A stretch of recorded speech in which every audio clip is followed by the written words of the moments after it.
వాళ్ళు కూడా తయారుగా ఉన్నారు. మేమే కొంచెం హాల్ట్ కొంచెం నిలబడంటే చేస్తాం. ఏంటంటే ఏ విధంగా మళ్ళీ ఈ 11 మందిని మేము ఏ విధంగా కన్సిడర్ చేయాలనేది ఆలోచన చేస్తాం. దానికి చంద్రబాబు ఒక సజెషన్ ఇస్తాడు మాకు. చంద్రబాబు ఒక్కొక్క మీటింగ్లు పెట్టి ఎమ్మెల్యేలకు తర్వాత కార్యకర్తలకు అందరికి కూడా మంచి సజెషన్స్ ఇస్తాడు.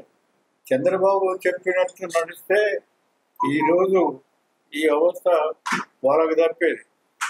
వాళ్ళకు మాత్రం ఏమాత్రం ఆలోచన లేదు.